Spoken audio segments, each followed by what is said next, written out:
Morning everyone, hope you're well. Oh, that's me. Oh dear. Oh,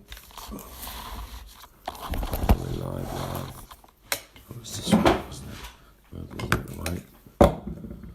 Wow. So beautiful.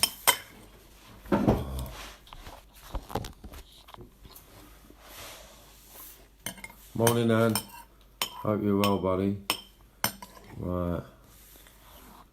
Where's... What is this? No, it's not that. What are... No, not coming up. Yeah, morning, everybody. Oh.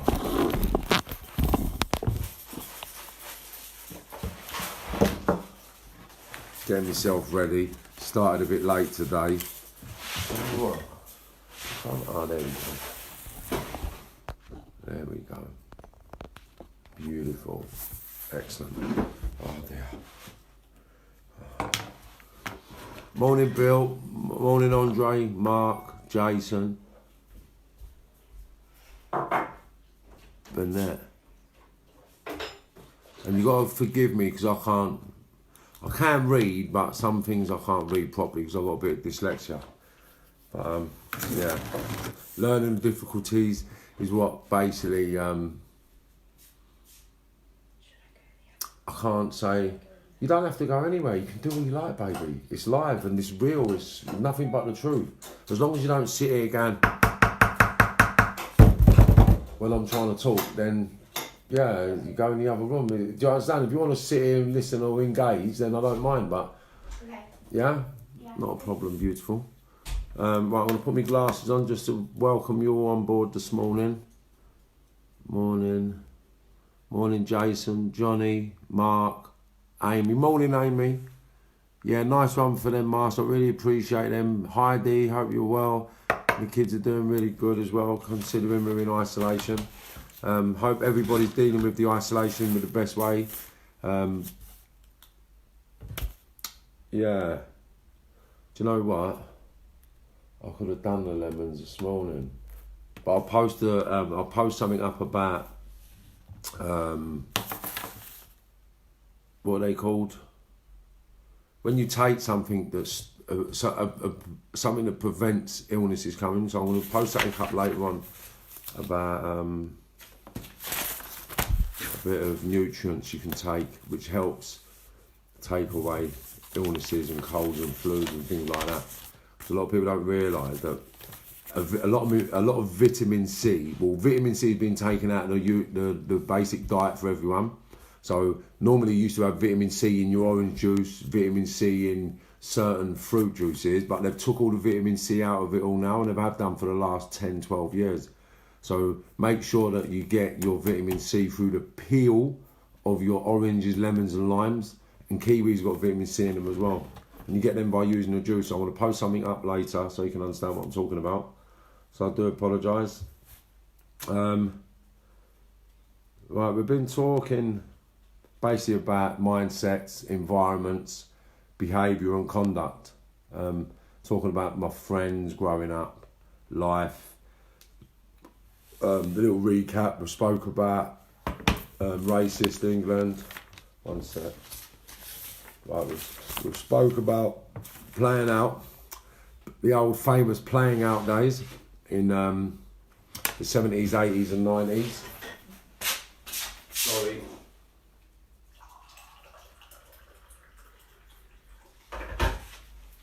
Yeah, so playing out in the 70s, 80s and 90s. Growing up in racist England, violence being normalised in the environment I come from and many other environments across London and through the urban country, through the urban aspect of our country. So in most of the British cities, most of the British cities have been sort of programmed to have the segregation and sort of all the rivalry Now they've developed postcode wars, but all the behaviour conduct is all similar from London, Liverpool, Manchester, Birmingham, Newcastle, Scotland, Wales, Ireland, right? The programme is effectively the same, but it's just the people and the environments that are slightly different, attitudes and accents as well, also different. But the actual behaviour, conduct, passions, drives, commitments are all pretty much the same. That's why everybody can relate. Like, I'm no one special, I'm just normal from an environment that was programmed to be aggressive, confrontational, working class. Well, I was uneducated. Well, I wasn't uneducated. I chose by my programming and environment to take that road of not being educated, not going to college, not going to university, opting out at the earliest possible opportunity to make myself popular, I suppose, is one way of putting it. I never really had any aspirations to becoming anything less than a well-known criminal. So because of the programming that sort of lifestyle sort of boils down to, the consequences are going to be relatively the same across the country and the globe. So yeah, so the accepting crime as normal, accepting violence as normal, and isolation, isolation, abandonment, all these sort of principles is what we all go through in certain parts of our life, certain stages of our lives, some a lot more than others, some not as frequent, but everybody the same. People with abandonment, people have in normal relationships, through their parents, their spouses, girlfriends, boyfriends, family members, mum, dad, aunties, uncles, whoever's looking after you, whoever's guiding you. Sometimes they feel or are made to feel abandoned, left alone, deserted. And then there's people that are unaffectionate, unloved, like I was all of the above. So I can talk from my experiences. So everybody can relate at some stage of some stage under the umbrella of emotion. So I really appreciate the kind words and sentiments and the messages that people have been sending. Obviously, everybody's understanding. I'm not doing this for a pity's sake. I'm not doing it to sort of say I've done things better than anybody else, because I just had to live with all the consequences of the choices I made. I was just fortunate enough, as mad as it sounds, to be insane. And if I wasn't insane, then I would have sort of fallen over a lot sooner than... Well, I would have fallen over in a different way than I did. Because although I made it through the madness and mayhem, I was affected, because I was insane. Like, just to put it out there, I put sort of materialistic acquisition and possessions in front of my relationship with my children.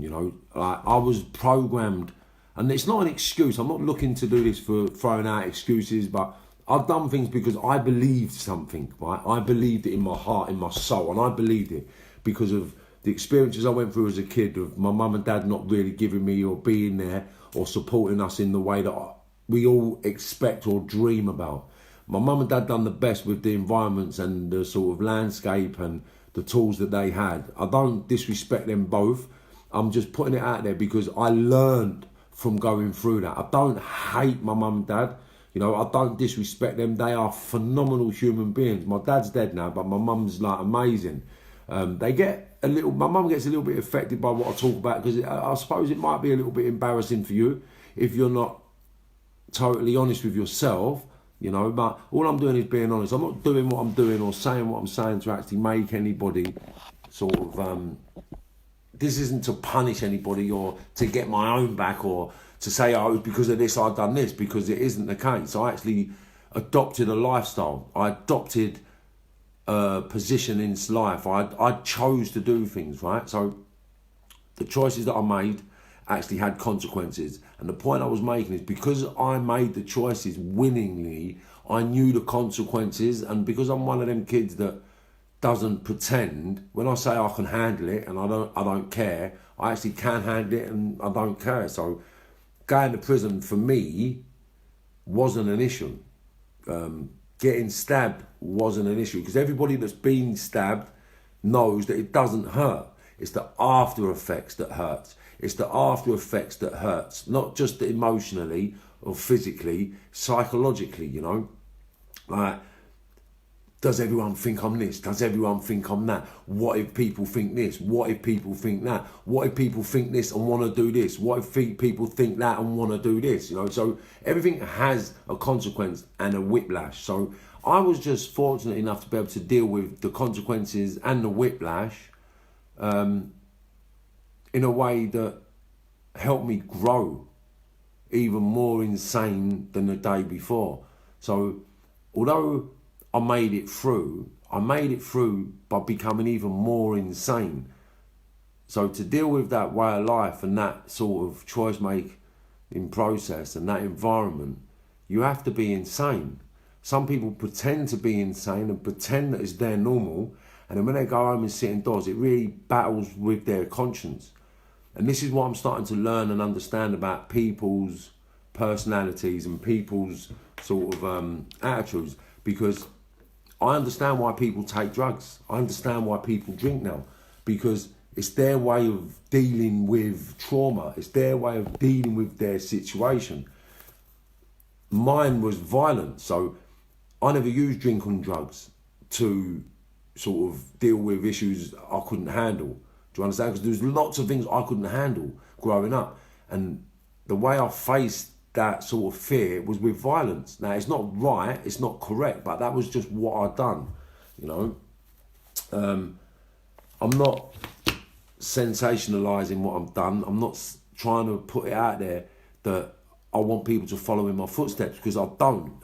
The reason I do what I'm doing is because after 40 years, I actually woke up and realised that I've wasted my life, you know, and for the last 5 years, I've actually become the best human being. Well, I'm not the best yet. I'm becoming the best human being I can be, you know, like, and people that know me know, like, I never used to communicate. Like, I used to talk a lot, but I wasn't talking for anybody else's benefit's sake. It wasn't talking for a growth purpose. It was talking because I was demanding it, or talking because you had to listen. I was talking because I had to say. I was talking because we have to do. And my way, I always felt was the best way. So I wasn't never prepared to listen to people. So I used to talk a lot.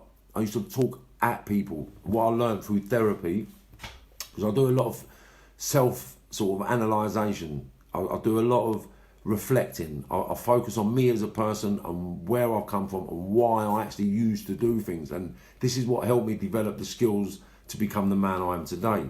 And it's about accountability, you know, and I'm 100% accountable for the man I was. I'm 100% accountable for the things I've done. Although I'm not proud of them, I'm sort of understanding now that they were the things I had to do to be able to sit here and talk to you or view my points now in a way where it's a message to help the hardest to reach kids, because none of it's worth it. And the kids that listen and the kids that are in it, the kids that are at it, like, there ain't a villain out there that can message me and say it is worth it. Because there's a stage of their life, I know they're thinking, why, man? I wish I could get out of this. Why do I have to do this? I don't really want to do it. No one wants to risk 5 or 10 years of their life taking something somewhere. No one wants to risk that. Everyone gets gassed and excited and when they're counting money, right? But really and truly, it ain't all your money. You know that. I know that. Everyone knows that. Well, I suppose everyone don't know that, otherwise they'd continue doing it. Everyone gets caught in a trap, whether it's through crime or selling drugs or whatever. You get caught in it. And you learn to live a sort of a lifestyle based on your financial revenue stream. But once that revenue stream stops, your life stops. You know, so you're trapped because you have to continue either checkbook and card, bun and cheese, like they said the other day. You've either got to carry on with your checkbook and card, You've either carry on robbing, you've got to carry on stealing, you've got to carry on selling drugs, you've got to carry on being a lady of the night, you've got to carry on doing whatever it is you do so you can live. And that's the trap. So being a criminal, okay, people choose to do. Now, it's not a choice out of sort of, you don't choose to be a criminal because you're proud of it. The choice to become a criminal is to change your way of life, to change where you come from, to change or to give yourself opportunities to become a better person. Everybody wants to be a better person, I believe. I don't think anybody grows up believing they're a horrible, nasty, vicious, spiteful person. Retrospectively speaking, I know I was that person, but back then I didn't think I was that person. But because I can be accountable, I was a horrible, nasty, selfish person. I didn't care about anybody, including my kids, you know. Like, I never considered their mindset, their heart, their feelings when I was robbing. I never considered that. I just believed as long as they had all the materialistic acquisitions they needed, I was a good dad. And that wasn't because I just wished it one day. That was because I grew up with nothing. I grew up opening my cupboards in my fridge sometimes, and opening my fridge, opening my cupboards, and there's no food. Like, not because my mum's a bad mum, she was a victim of circumstance, right? She was a victim of a bad choice-making process that she went through. So when you make these choices, there's going to be consequences. And like my mum, like, she lived with her consequences and overcome a lot of the things that she went through. She buried a lot of stuff and dealt with a lot of stuff. And that's why we're all here. My mum's been a pillar of support for all my brothers and sisters. And I can actually say that she's been there for me, don't get me wrong, but I've never relied on my mum to be there. And my mum will tell you herself, I'm not that guy that needs my mum or needs my people. Like, anything that anybody's ever done for me in my family, I've always given them something to do something with or to do something for, because I've always felt like the alpha male. So my mum done things to help me to help herself, you know. She supported me growing up as a kid like every other mother does. And there was times in our lives when we had it hard and I had to provide, you know. So it's just part of the choice-making process. So if you've got kids, you're having kids, or you're thinking about having kids, just think about the choices you're going to make for the rest of your life, you know, and how it's going to affect your children, because everything I've done has affected my children in a massive way. Like, some good, some bad. And the bad I wish I could ever take away, but I can't. The good I will always continue to do, you know. So yesterday we was talking, the other day we was talking about playing out in the 70s, 80s and 90s, growing up in racist England, violence being normalised in our environment, crime being normalised as a way of surviving and living, growing up being groomed for profit. So isolation in prison, having children after such an upbringing and negative programming. And then we spoke about Kentish Town, a couple of my sort of role models growing up. Winston Hines was a great role model growing up. Eddie Topping, Nigel Muriel from Thanet. Like, these are people that I looked up to and really admired as human beings growing up. They've been kind and considerate. We had Karen Bartlett, it's Karen Murphy now, Karen and Tony Murphy, Rita Whiteock, Chrissy and Barry Lear, Johnny and Larry Soundy, and I can go on. Some people I don't know whether they want me to mention their names on here, but the names I've mentioned, John Mills and his family, you know, like, these are people that actually supported me growing up, was there, I enjoyed them as human beings, and any time I've seen them ever since, it's just been like a reunited family. So we dealt with a trauma by creating more trauma to deal with the trauma. And then we spoke about my school, the raving, the school, getting in and out of school, getting kicked out of school, being sort of a golden handshake out of school because I was uncontrollable, you know. So this is where we got to yesterday. We got to Abbey Road, right? So obviously before Abbey Road, I was nicking car stereos and raving. So we was raving in the acid house parties. Damon and Jason Head was my introduction to the rave scene. They used to do rave parties in the house in Kentish Town, and they were the sickest. Do you know what? Damn. Let me just wait, because I believe someone sent me, wicked. One sec. Someone sent me the track that I was talking about that actually started this stuff off. I started my transition off into the wonderful world of acid house. So I'm going to play this track now. Hopefully it'll play. Unsuccessful. 1 second. No. Damn, it won't work on that. Damn. 1 sec. Yes, wicked. Right, so this is the tune I was talking about yesterday. Where was it?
Anyway, that tune there, when that's played in a nightclub and it is louder than you could ever imagine, and you've got the strobe lights going off and you're out your nut, it was actually one of the sickest tunes ever made. That was remixed in a million and one different ways, but that was it. That was the tune that got me hooked on acid house.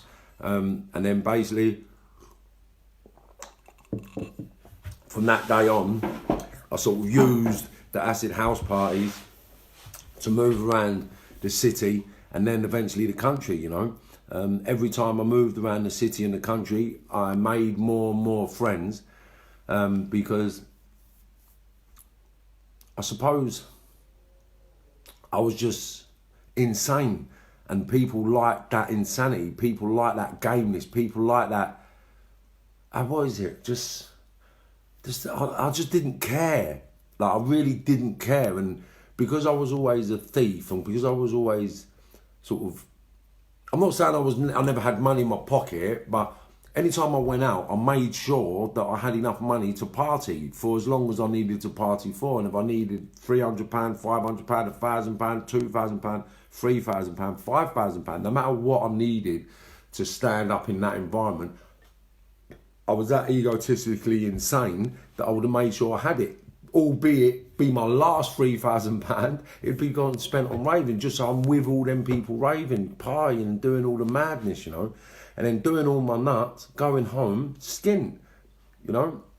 But yeah, back on the graft, Monday morning, back out grafting, nicking money again, you know. So the acid house party got me sort of known nationally. I went around the country knowing people, and obviously when you meet people, you do things with people. So I was robbing up and down the country, and because a lot of people weren't really robbing the way I was robbing up and down the country, a lot of people were selling drugs and doing other things. So because I was how can you put it, I was a source of finance, really, like cash. So everybody that knows me knows, and I'm not blowing. I'm not trying to make myself look anything special. I'm not doing that for this reason. But I was the guy with money. I was the guy that had cash. I was the guy that could get cash. I was the guy that could get things. If you wanted something, I could get it. And everybody that knows me knows that I had a phenomenal network to get anything you needed, you know. So that's why I became so sort of notorious, I suppose. You know, a lot of people knew me, and a lot of people knew me for the wrong reasons. A lot of people didn't know me, right? So everyone knows me as Marvin Herbert. The people that really know me, the people that truly know me and know where I come from and know my family, know me as Mahoney. And I know there's a lot of people smiling and saying, I know him, I know him, I know him, I know him. Because you're from the plot and we grew together, right? So anyone outside of Mahoney only knew the criminal, didn't really know the Marvin. So when I'm telling my story, people say, wow, would you really like that? What, did that really happen to you? Because you don't know where I come from. Whereas the people who know Mahoney know where I come from.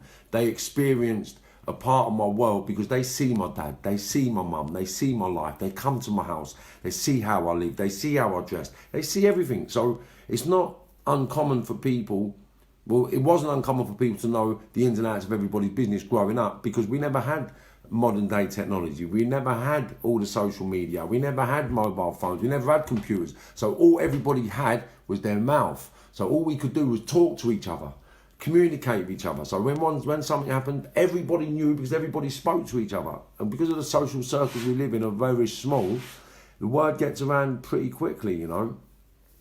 So Kentish Town knew me as Marvin Mahoney, right? Mad Marvin Mahoney, Eminem. And I'm going to put it out there now because everyone knows me as Eminem. It was Marvin Mahoney or Mad Marvin. Do you understand? That was my nickname growing up, Marvelous Marvin. Yeah, so Eminem was my nickname up until I was, I think it's 17, 18 or 19. And then Eminem come out. And I had to change my nickname because I didn't want everybody thinking I thought I was Eminem. So, yeah, Mad Marv, Marvelous Marv, Marvin Mahoney was my initials growing up, you know.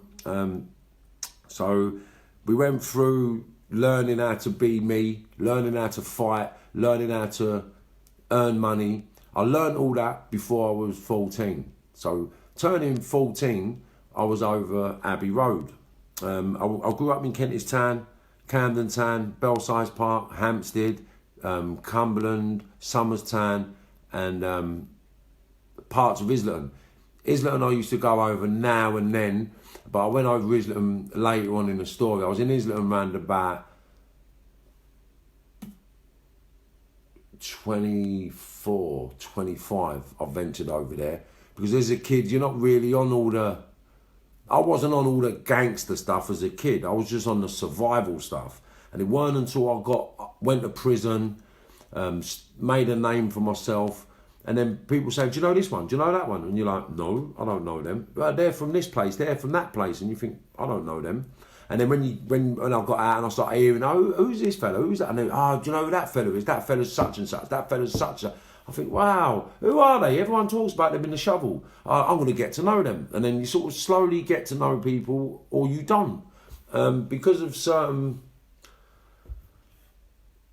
I don't know, just sort of the way people do things, I chose to stay on my own. I chose to do things on my own way, and I set on my journey, you know. So 13, 14 years of age, I was nicking money, I was doing things, and I was okay. And I just thought, there's a few things you learn growing up, right? And that was never shit on your own doorstep. You know, I learned that very young, you know, never to shit on your own doorstep. And the reason why was because I didn't want everybody to look down at me. I always wanted everybody to admire me or like me or love me. So I've done things so people liked and loved me. I never done things so people hated me. So thieving, stealing, robbing and beating people up in my environment where I lived was something that I never really done because I wanted everybody to like me. And I've done whatever it took for people to like me. So any problems I did have within my North West London living environment and growing environment was to protect other people, to make myself look better in that environment and get loved. So I never really ventured into the violence for my own personal gain or gratification. I've done it to help other people and sort of prove to other people that I love them, you know. So learning all the skills I learned in Kentish Town, Camden, actually boded me well to go on and face the rest of the world, you know. So then, obviously, I've learned how to make money. I've learned how to fight. I've learned how to sort of manipulate people, you know, because by 13, 14, I knew if people wanted something, that they'd do something for you. If people needed something, they'd do even more for you. So back then, no one had any money. No one really had access to get everything they wanted. And a lot of people was sort of intimidated and frightened of certain people, certain groups of people, certain ways of life. So I was a person, I didn't care, I'll do it, I don't give a fuck. What do you want to do? I'll do it. So I was always first to jump in, head first in the deep end, which obviously took its toll. But took its toll to keep me in that insane mindset and continue on that road of a sort of, I don't know, egotism. Yeah, because I was very egotistical as a kid. Obviously, because where I come from, a background where it was different to everyone else growing up. I was brought up with all the kids who was all spoiled. Their mum and dads were like, a lot of the kids I was growing up with, their mum and dads were villains, or their dads were villains, because it was like the 70s was the armed robbery era, and then the fraud come in, and the drugs never come in till later in the 80s. Because drugs were frowned upon, you know, up until the late 80s, the drugs was frowned upon, and then the acid house scene actually blew the lid off all the drug scene, so it became really acceptable because everybody was doing it. So all the things I learned in Kentish Town, Camden, and sort of Islington way, I took over to Abbey Road, because my mum, obviously, I told you when my dad left and left us in a pickle, my mum ended up on Abbey Estate, and then basically I didn't want to be with my dad, so I moved over Abbey Estate with my mum. There starts another quest.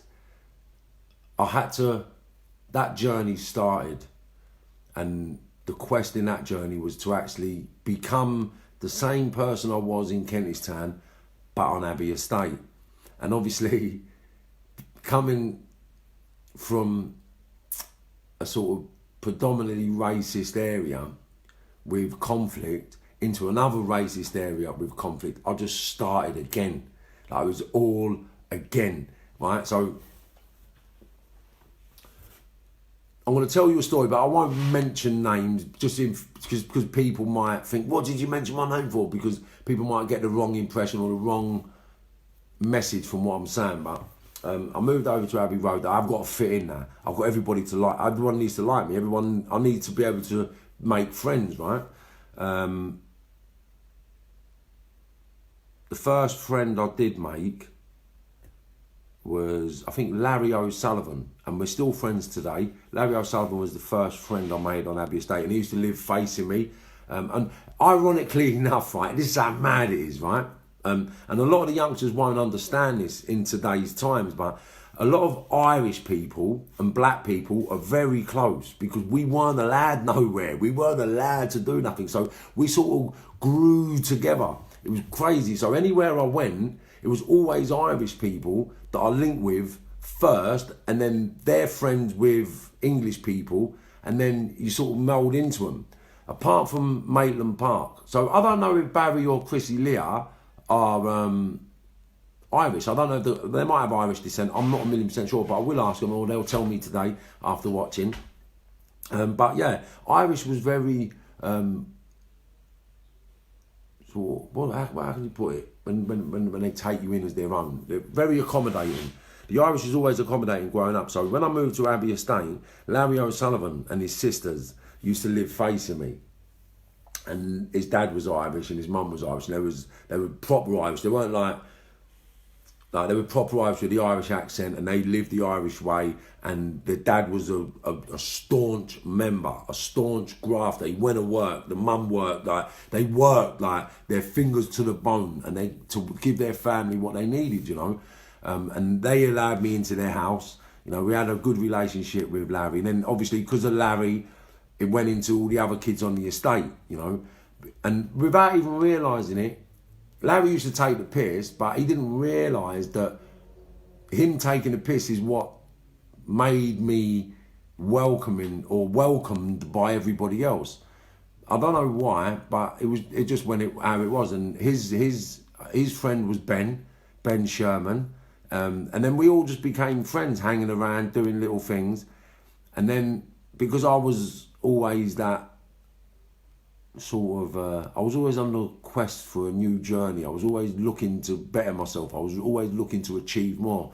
So Larry was really, he was a good kid. Like, he wasn't a bad kid. And like, when we go, we're going to do this, Larry would go, oh, do you know what, I'm going to wait here, or do you know what, I'm going to go home, or I've got to go with my dinner, or hold on, is that my mum calling me? Like, but we used to take the piss out of Larry sometimes as a kid growing up, because I used to look at him not as a wanker, but he had no arse on. But looking back now, he was the sensible one, right? Because he's got company now. He lives his life. His kids are phenomenal. He lives in his own home. He's bought his own home. He's got his own business. Like, he does his own stuff. And I'll take my hat to him. Every time I see him, I just got to cuddle him. Yeah. And there's other people, David and Alan Scrivens. They've gone on to be like all from the same environment. We all lived on the same estate, right? And all the straight goers. Miles, his family, like his dad just passed away, rest his soul.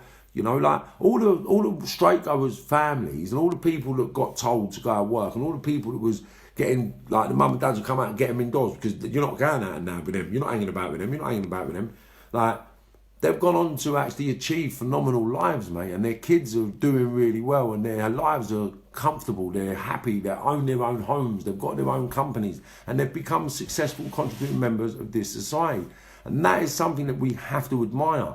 When I was growing up, we was programmed to disrespect people that went to work as no good, no value, they can't be trusted, don't tell them anything, they'll tell the police everything. So I'm trying to change the narrative for people that are starting their quest looking to become people like me, you know. And I'm not proud of the man I've become. I'm glad I've become that man so I can come back now and do what I'm doing, you know.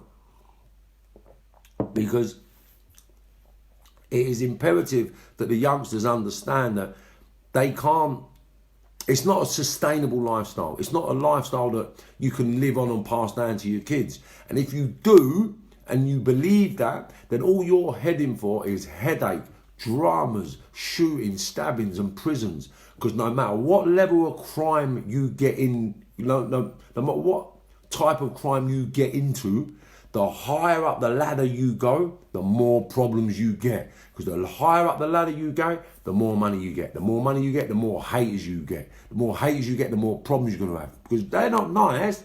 These people, and I wasn't one of these people, because I never set about people. I was always confident in robbing my own money, getting my own stuff, doing my own things. But there's other people out there that will think, oh, I don't like that little cunt, he's too flash.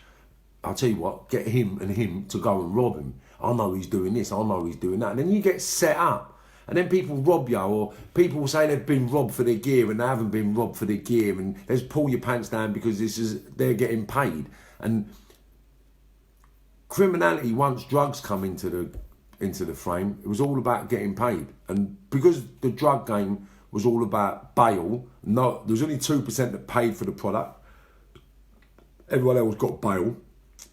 Everybody had that expectation of getting given everything, and the criminal aspect of earning it went out the window. So when people weren't getting it and you were getting it, they didn't like it. So they sent people to get it off of you, and then come and sit in your company like they're your friends, and they love you, and wow, that's a liberty. What do?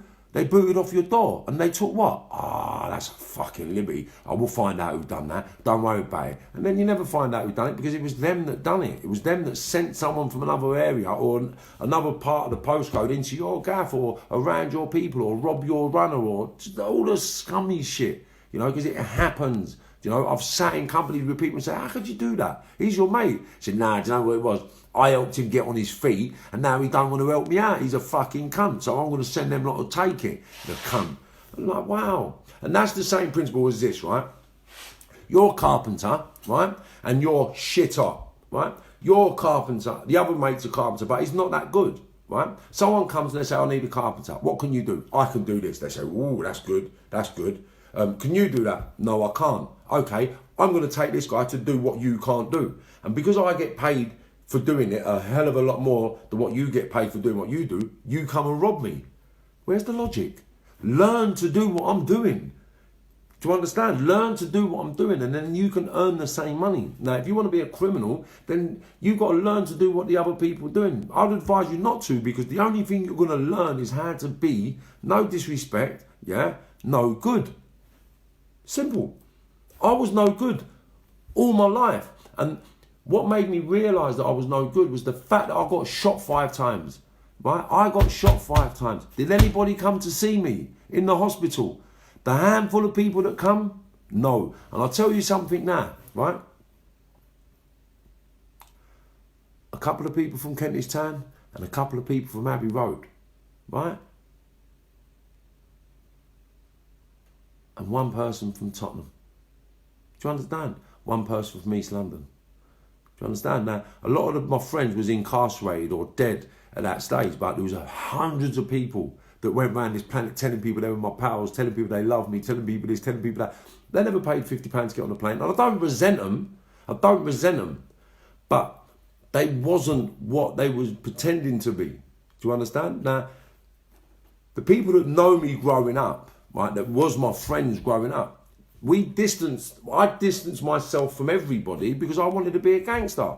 Why would someone that's going to work every day, someone that's not a gangster, why would they come over to see me? So I don't hold feelings about the normal everyday people that never come to see me in hospital. I'm not saying that, right?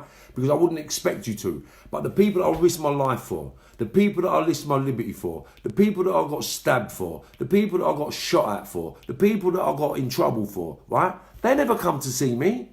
They never come to see me. And that is what made me actually wake up. Because there's no love on the road. People tell you they love you. People tell you they got you, yeah? See if they'll give you the food out of their mouth. See if they'll go hungry for you. See if they'll give you what they earn. Now, I'm known for being honourable. I'm known in that criminal world. I'm known for being honourable. Like, if I went to work with you and you was part of my clique and we was making money and you had to do something relatively important on one day and we earned money and you weren't there, you still got your cut. And people that know me can vouch for that. Yeah. If my friends went to prison, they still got looked after. They still got not a proper cut, but they got a cut. Do you understand? And it wouldn't be silly money, 5, 10, 15 grand. I'm not joking. And these are people in prison. Do you understand? People that weren't there on the day, but because they're part of my group earning money with us, then they get their wages. They get their wages. Do you understand? So it's about ethics. It's about being real. It's about honour, you know. And if you've got honour in a certain thing, then the honour will go a long way, right? So the road hasn't got no honour. It has 2% honour, 2% loyalty, and 2% love. Everything else is fake, right? So before you consider going on that journey, just consider the fact that you'll be working, rolling, and moving with 98% fake people, 98% of people that don't love you, 98% of the people that don't give a fuck about you. And that's the reality, right? And if you want to work with that, then go ahead, man. But you're heading to a place that's going to pull, push, smash, and spin you around. Right, so what we're going to talk about today is Abbey Road. Right, so we moved over Abbey Road. Larry O'Sullivan and Ben, yeah, they were my first 2 friends over there. And then Timothy Canevy came a bit later. John, Paul, and John, Paul. What a liberty. John, Paul, and Tom. John, Paul and Tom Fahey. They're together for 3 brothers. Larry Hosier, Miles Hosier, and had an older brother. What was the older brother's name? Miles, Sean, and Larry. Right?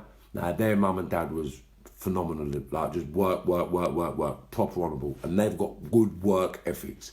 Like Miles turned his life around, absolutely phenomenal role model to become. Sean and Larry the same, and basically there was loads of people that I grew up with, and there's loads of people that I don't know I can mention, but there's people that I can mention because they've actually turned their lives around. They've actually become contributing members of society. They've actually brought kids up the right way, and there's kids that we grew up with that haven't. So I don't really want to talk about people that are still on that journey. So the people I do talk about, everybody just turn their life around for the better, because this is what we have to do. We have to put the message out there and help as many young individuals that are on that road come off it, you know. So moving over Abbey Road was pretty similar to moving to Kentish Town. The only difference was I was 13, 14, and I could fight like a man. I was game like an ox. Well, yeah, and I was fearless like a lion. Yeah, I was fearless. So, and I had a point to prove, and I wanted everybody to know me, you know. So, fighting was something I was good at, and so fighting was something I continue to do. And how I think how I made my bones in Abbey Road. A lot of people might not know this, was through the graffiti group. So, obviously, growing up in the 70s and 80s, it was very segregated, black and whites. Paul Roberts as well. There's another kid from Abbey Road. Talking about the black and the white divide. He was the only other black guy that used to hang about with all the sort of naughty kids in Kilburn. And obviously, because he could fight. If you could fight and look after yourself, then you was a benefit. If you was a benefit, then you was accepted. And that was how simple it was growing up back in the day. Yeah. Nana, he was another one we grew up with, you know. Like, there's people that have done some bad things. We've all done some terrible things. But what I'm giving props to and talking about is people that have changed their life around, that actually contribute to society now and actually realise how much of a plum we were back then. Because we were idiots back then. We thought we were good, we thought we was hard, and we thought we were doing the right thing. Like, my best mate growing up as a young adolescent man was Timothy Knievy, and he turned his life around at 20 years of age after we got nicked for a crime. Yeah, and when we was away, he actually said on the sentence, like, when I got my bird, I got a 5, he got a little lumber bird, and one day he just come up to me and he said, "You know what? I said, I'm not doing this no more." I was like, "What are you talking about, you lunatic?" He said, "Marv, I'm not doing this no more." I said, "Doing what?" He said, "Doing bird." He said, I ain't coming back here." I said, "I think I'm spending my life in these places." He said, "You're off your head, mate." He said, "We're lucky that we got this sentence." He said, "Them lot are getting 12s and 15s. Like, some people getting fucking 18 years, Marv, like, for nicking money." He said, "Mate, we can get money much better ways." And me and him sort of fell out, had an argument, because he wanted to be a straight goer. And then basically he went off on his journey and become a phenomenal dad, had his issues growing up, and just turned it all around, you know. And I believe now he's turned into a phenomenal father figure. His kids are phenomenal, you know, like, and that's all you can take from a man. Show me a man, show me his kids, you know. And he's done a fantastic job, and he turned it around in 1994. So from 1994 onwards, he's been as straight as they come, and he's made an exceptional sort of impact in a lot of people's lives. He employs a lot of people. He does a lot of things for a lot of people that normally wouldn't go to work, or people that I know he's worked with normally wouldn't even consider going to work back in the day. And I'm going to see if I can speak about them, because they come part of my Kilburn clique as well. when later on down the line. But yeah, so we moved to Abbey Road. Abbey Road was ferocious. Abbey Road was a lot more ferocious than Kentish Town, because I don't know what it was with Abbey Road, but they was just very, very, very violent. In Kentish Town, everybody knew each other and everybody grew up with each other. But for some reason, like Abbey Road, everyone lived on the same estate, but everyone was from different places and no one was really tight. All the kids became tight, but everybody stayed away from each other. It was weird. It was kind of a weird setup, but they was different. It was a different criminality. It was different gangsterism. It was different. Like Kentish Town, Camden, and Islington, Kilburn, Harrow Road, and Paddington. Like they're just two little different mindsets, you know. Slightly different, but principally the same. So growing up over there was wild. It really was wild. And again, I had the best of both worlds. Obviously, because I'm mixed race, I can move with the blacks and the whites. So when I moved over to Abbey Road, it was all games and fun. I want to big up Sonia, because Sonia messaged me today, but this was a young lady we used to hang about with as a kid. She was of an ethnic minority. I think she may have been Sri Lankan. I'm not 1,000,000% sure of her authenticity, where she come from, but she was mixed race. And there weren't many mixed race people around in them days, you know. So when you see mixed race people, you sort of gelled with them. Her and her sister, I can't remember if they had a little brother. I'm not 1,000,000% sure. Very vague. But we used to go around the houses and play and hang about and smoke and be a bit boisterous and naughty as kids are, right? And then all the other kids, like Abbey Road weren't a place for white girls to have black boyfriends. It just wasn't the place. Although I did kiss a couple of girls over there. Do you know what? Funny enough, the girls I did kiss was from Irish families.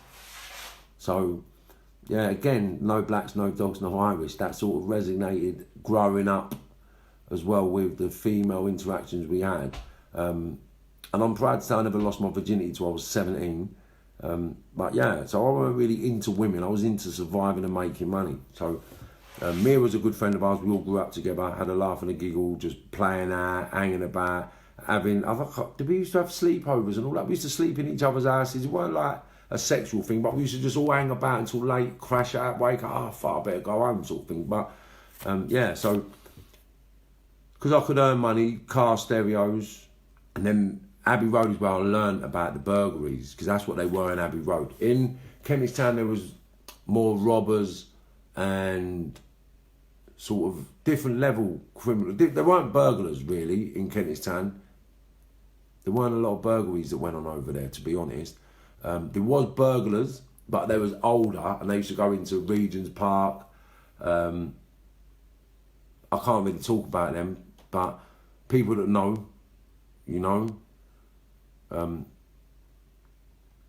One of the major burglars back then went out with my sister and his partner. Yeah, they was into the burglaries back then, but I used to do the high class burglaries, creepers and all that, and make lots of money. And then everyone else was like thieving, book and card, shoplifting, robberies, and then late 80s, the drugs all around Kentish Town. They weren't really into burglaries and all that. But West London was into northwest London over Kilburn, Harrow Road, Paddington. It was weird because they was into sort of burglaries and robbing Arabs. Like that's the first place I actually remember people robbing women, and I was like, right, what are you robbing them for? And they said, nah, bro, they go to the banks, the Kuwaiti banks, and they rob this and they get this and they get that, and they used to snatch their pouches. But that was things I couldn't do, so I never got involved in all that. But I know people that went and done all the little banks, all the little safe deposit boxes, and waited for the Arab ladies to come out, and all these rich women, and they'd rob them. Or burglaries, creep their houses, and rob all the rich people. You know, they earn phenomenal amounts of money, but that wasn't my bag. I've done a couple of burglaries. I got arrested for a burglary and went away. And it weren't for me. That burglaries weren't for me. The fact that I got caught, and being caught in someone's house was the most. I couldn't. I just the feeling of being in someone's house and someone else, them walking in and getting caught. Like I couldn't live with that. So burglaries, I did do a few. I TIC'd a few, and then I got convicted of one. But it wasn't for me. I just couldn't do it. So, but there were the days that I learned a lot about people, you know, because Abbey Road, there was a lot of burglars. I can talk about the people. Matey was a good burglar. Timmy done a few burglaries as well. He got and I asked him if I could talk about it because he got arrested for them as kids and stuff. You know, we was all in secure units, the short, sharp shot prison sentences and stuff like that. So these kids was naughty. So I resignated towards the naughtiest kids. And like I mentioned briefly yesterday, when my pal's mum and dad fucked off and we was left in the house, it was like a Fagan's den, right, without a Fagan. So there was no governor in the house. It was just a lunatic kung fu kid who loved Terence Trent D'Arby, and he had the most vicious Doberman you could ever see, right, or have. So that made him the governor in his space. And basically we used to go out burgling. And also you come back with all your videos, your tellies, your bits and pieces, and you have to put them somewhere before you sell them. But if you put them anywhere that anybody see you put them, you come back and they were gone. Right? So it was very, very, very cutthroat. Very, very cutthroat. But I remember stages of my life that different things happened and people looked at me in a different light. So I had an issue, I finished up yesterday with an issue with Matey. What happened when I remember I said I'll see him, and then I thought he was everywhere, and I ran up, and then I got arrested. They brought the police to the home because I was taking trips, and I thought I'd see Matey everywhere, and I've got on the bus, fell off the bus, gone to the children's home, covered in blood. They've called the police. The police have come in the house, found all the puff and car stereos and all the bits and pieces under my bed. I got arrested, and then that all got accumulated on to that robbery from the girl who said I robbed her when I never robbed her. She'd give me the peso ring to look after until she come back off holiday. Her mum and dad most probably noticed it's gone. She said someone robbed it off me, then I'm nicked for robbery. Anyway, cut a long story short, yeah, so I've been nicked for all that stuff. So now I've got me 9 month sentence. I've come out. So now everybody that I'm mixing with on Abbey Road have been to secure units, they've seen the prison cell, they've seen the police cell. So they're a little bit more advanced than the kids I was hanging about in Kentish Town on the criminal ladder. So basically we used to go out doing all the burglaries and doing all the bits and pieces. And then, like I said to you yesterday, Matey, I put something down, a camera down, put it in a dog bowl, and it went in a bowl of water, and then we had ag for a little while, and then basically that came to it, because I was getting into that, but when I got nicked after all the crash thing, I fell off the bus, I got nicked, I got a 9 month sentence, and then that came out, and then I thought he would have forgot about it, right? Because you need to do, I always think, I've got 9 months, so you do 4.5 months, so 4.5 months later, I'm back out, but because of that bit of ag, I think I stayed. No, my mum moved from Abbey Road to Goldhurst Terrace. That was it. So my mum moved from Abbey Road to Goldhurst Terrace when I was in prison. And then when I got out, I sort of moved into Goldhurst Terrace.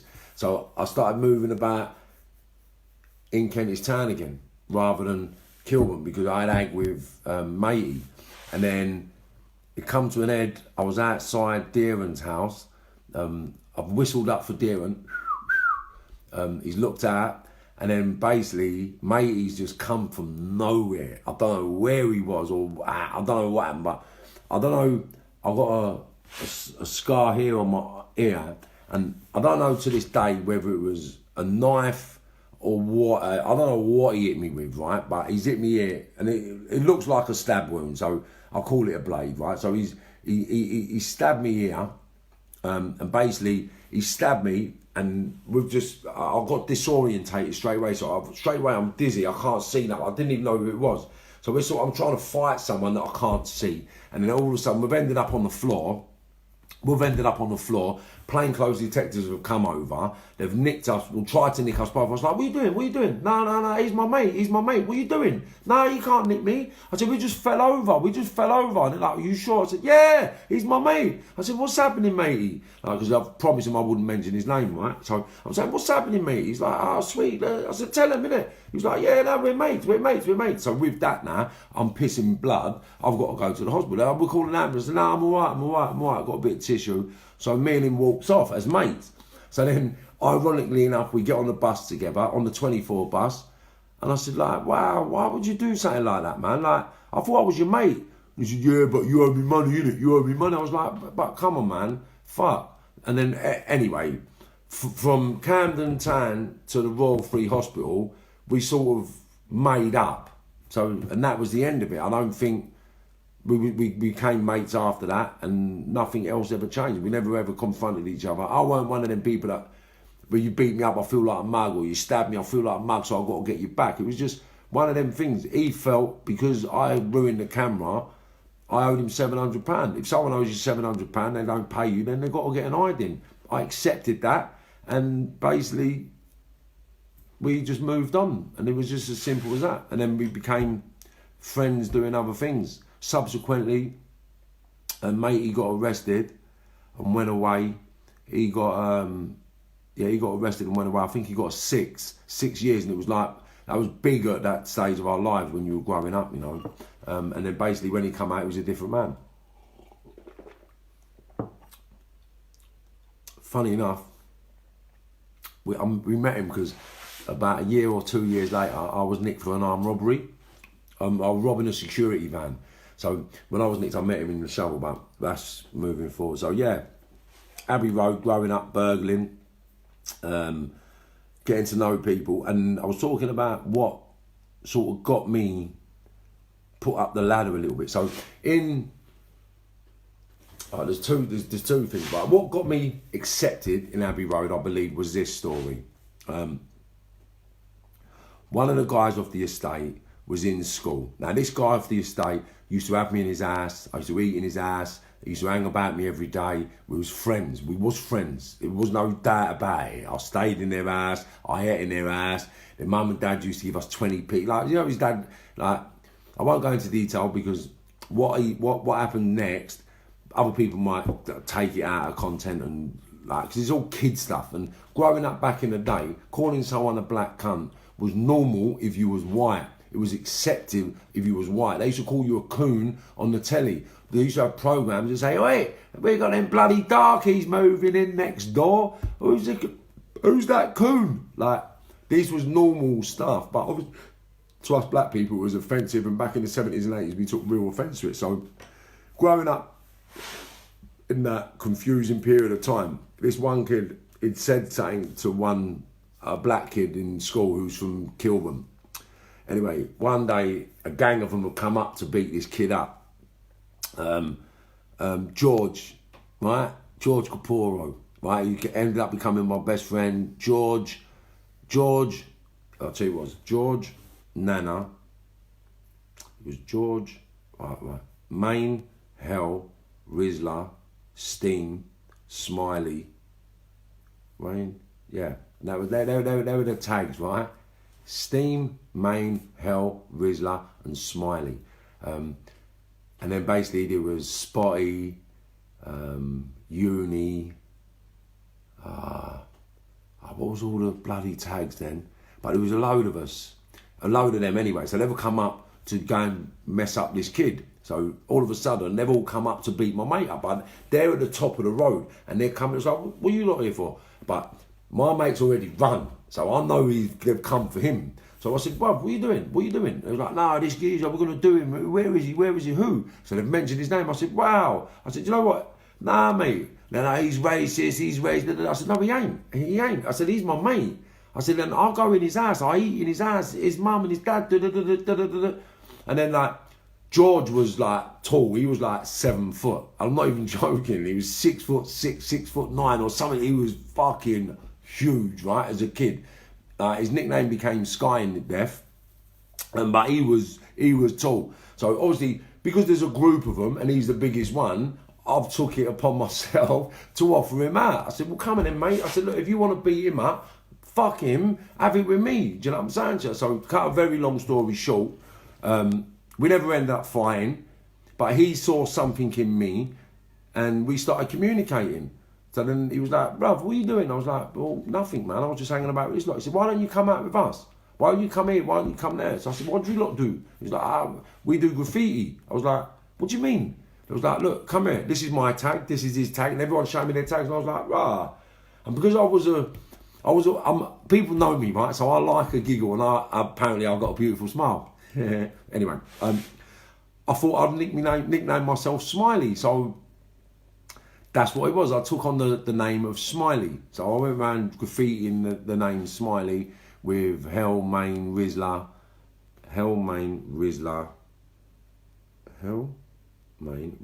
Steam. Yeah, and then it went on to Spotty, Uni. I can't remember everyone else's. I remember their first names. Do you understand? Like Anthony, Charlie, Philip. Anthony, Charlie, and Philip Pitter. There was other taggers who used to hang about with, and like we was a bunch of rugrats, right? We called ourselves the Untouchables because we used to travel about just causing havoc on the train lines. There weren't no British Transport Police in them days, so we just took liberties. And this is where another step of is another step up the ladder, or another step away from certain mindsets. So that got me in with the graffiti lot. So I used to go out and do craziness, but I'm going to come back to them in a minute, because going back to Abbey Road, once I'd come back to Abbey Road after I'd been out with all the graffiti guys from Kilburn, all the guys on Abbey Road heard what I'd done. And they said, what?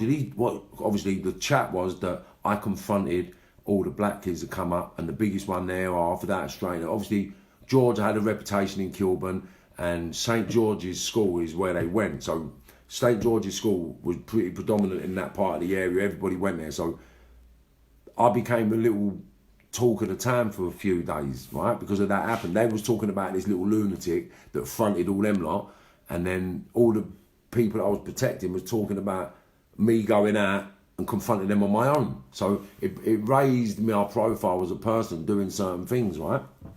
And then Abbey Road, West Ware. So now Abbey Road, we're doing all the burglaries. And this is another turning point in my life. I can't remember who was actually in my house when this happened. And hopefully they'll send me the messages. So I was there, it was me, Marv, I was there. Right, so that's what happened was, I grew up, I was being a man now. Obviously I'm providing for my mum, my brothers and my sisters. I'm nicking a few £100 a day, a couple of grand a week. And in the 80s and 90s, like early 90s, mid-80s, early and mid-80s, that was a hell of a lot of money. It really was, right? So I was earning good money, giving my mum money, giving my brothers and sisters whatever they needed, just doing what I could, yeah. A story about my brother just popped, my older brother Earl popped into my head then, yeah. And I thought, that's funny. I'll tell it quick. So I said, he was asking me for money. I said, no, if you want money, you got to come and get it with me, right? So we went and done a bit of graft. So what I've said to him is, look, I'm going to do this gaff here. You wait over there. So he weren't outside the house. He weren't near the house. If old Bill would have come, he wouldn't have got nicked. He would have been able to get away. Right, but I just wanted him with me just to, because my motto back then as a young kid was no show, no dough. So if you weren't there, you never got paid. So I said, if you want to get money, you better come, bro. So he come. But I've gone in, I've done this burger, I've done everything I'm supposed to do, and I've come out, I've got all the gear, I've gone to sell it. So when I've sold it all that, I've given him a drink. So he's gone to me, well, sir, you just got, I can't remember how much it was. He said, you just got X amount of money. Where's my half? I was like, no, you get half if you're in the gaff, L. You don't get half for standing up the road.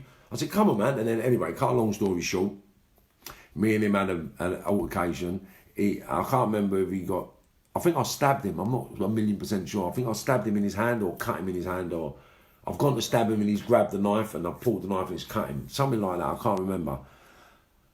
But that scenario actually resonated in my head as a problem, because after that day, I never ever give anybody a percentage. I always give everybody a fair cut, because I've realised at that point in time, if you're there, mate, and you're entitled to half. So if there's 3 of us, you're entitled to a 3-way bus up. If there's 4, it's a 4-way bus up. Everybody's entitled to the same thing. Because if the police did have come, really, he would have been nicked. He would have got nicked. He would have come to the police cell. So he's entitled to a fair cut. So from that day on, anybody that I work with got a fair cut minus the expenses. So if we went and done something that needed a car, a bike, or a weapon, and I had the car, the bike, and the weapon, then that had to be bought and paid for. So that is what I'd take back out, and then we'd have an evil bust up, which is fair.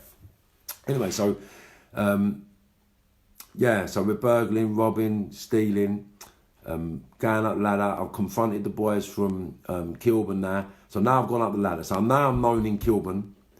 Where was it? Kilburn, South Kilburn, and Mozart. So there was the areas, but it weren't segregated back then. It was all one area. Do you understand? So once you was in that area, you was in that area. So we went all around that area.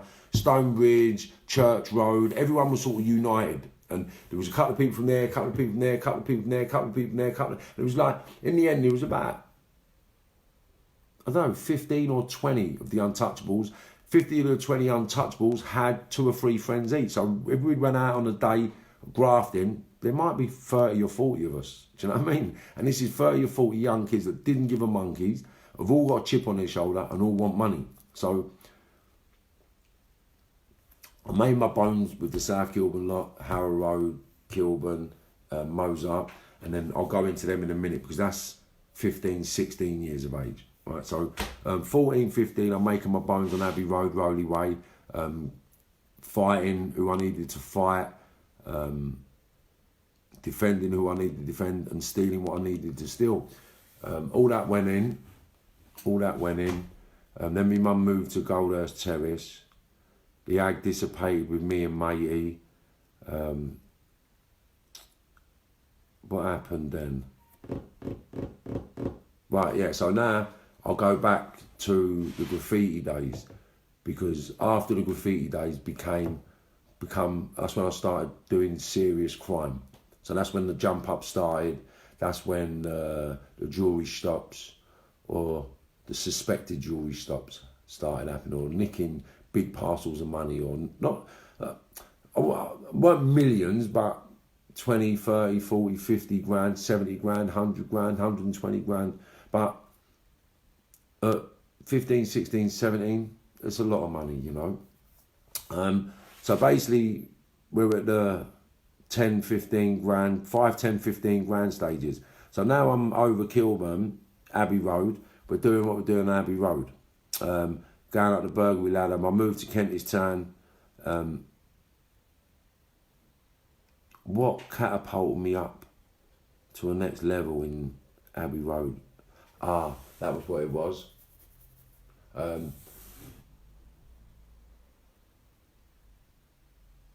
Yeah, because we used to have a little bit of animosity amongst the group. So obviously people used to try things and do things and wind you up and test you and do things and bits and pieces. And what it was, we used to go to a snooker club in Kilburn High Road upstairs, and it was run by an old villain.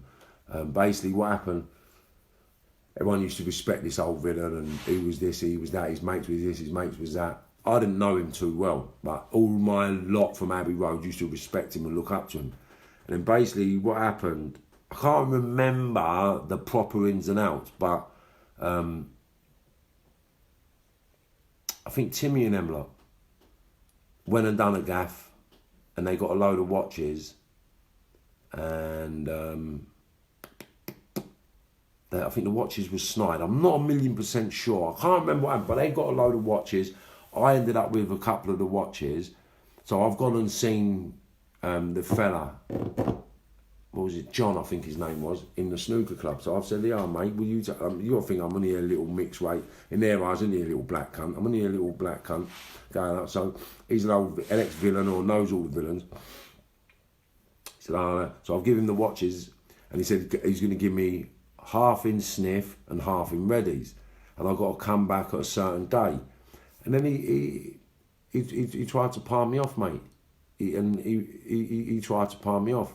But these were the days when I was already playing with firearms, you know. So I had a little 7-shot, 2.5, like 25 caliber, 7-shot then.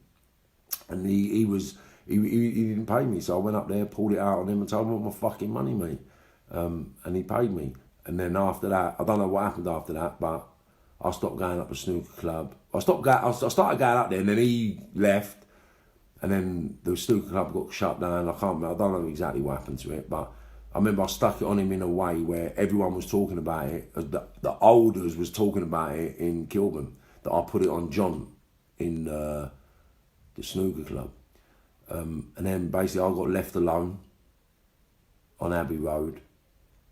And then, yeah, so it was just about the level of violence which got me left alone.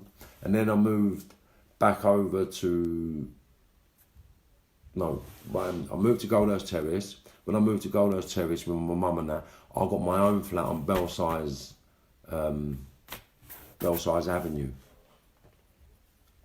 And when I got my flat on Belsize Avenue, I was 17. Yeah. So now I've gone through Abbey Road, Kentish Town, Camden Town. I've gone through Kilburn, Harrow Road, Ladbroke Grove. So we'll go back to the graffiti, because I never got to what made me leave the graffiti lot. Basically, we're going out, the Untouchables, graffiti and everything. And we used to go out firm-handed, 20, 30-handed sometimes. And I was wild. So I wasn't the leader of the group, but when it come to robbing and violence, I was always at the front. I was always the first one to get whatever it is we got, because it was just mayhem, mayhem.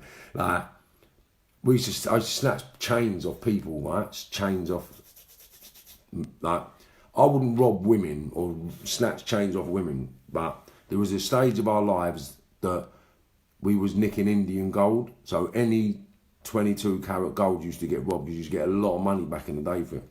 But growing up with the robbers, going through what we go through, we was just savages. So just what I would say, if I snatched a chain off someone, like, there'd be 5 hands on the chain within a second, and everybody would get their piece. Like, we'd walk into a shop and just ransack the shop, take everything in the shop and run. I mean, go in, if we wanted clothes, then we'd go to Brent Cross and rush all the shops, nick all the clothes and run out. Go West End, like, nick all the clothes and run out. And then we got into steaming, you know. I got nicked for it a couple of times as well, robbing people. Imagine this, I got a conviction for robbing persons unknown for articles unknown. So I robbed someone, but they didn't know who I robbed, and they didn't know what I robbed them off, but I got a bird for it, right? Yeah, I got a bird for that, because we were steaming, just robbing anybody and everybody that we come into contact with, and that was in parks, trains, buses, carnival. And basically we used to go out doing all this crazy stuff, robbing, and I don't know who it was, but there was a big player, a big yardie player in Ladbroke Grove, and they're all standing up on All Saints Road, giving it the big one. But I've walked up and he had this big chap's chain on, and it was like one of the biggest I'd ever seen. So I've nudged my pal, George. I said, George, look at that. He's like, Marv, allow that, man. Then my big man over there, bro. You can't do that. I was like, what? Shut up, man. I said, look how many of us there is. Fuck that. Come on. He was like, well, I said, they're old, bro. Come on, man. What's the matter with you? And he's like, Marv. Anyway, cutting a very long story short, I've gone over there, grabbed hold of the geezer. Right? I grabbed hold of his chain. I popped the chain, but as I popped the chain, I don't know what happened, man, but the geezer caught me. Boom, snapped my jaw. I never knocked me out, but my jaw got broken in 4 places. They stamped all over me.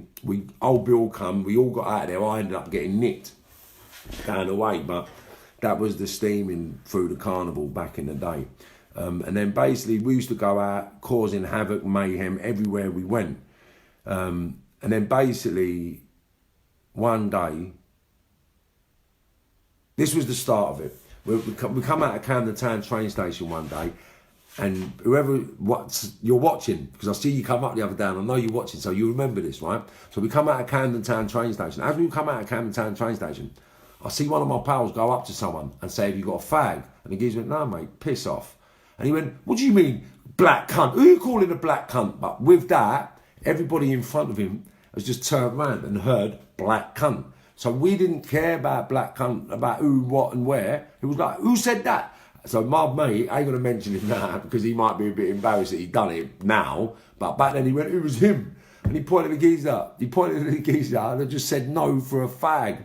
What happened? The geezer just got weighed in because we used to travel with monkey wrenches. Like, you know them adjustable things that are like that?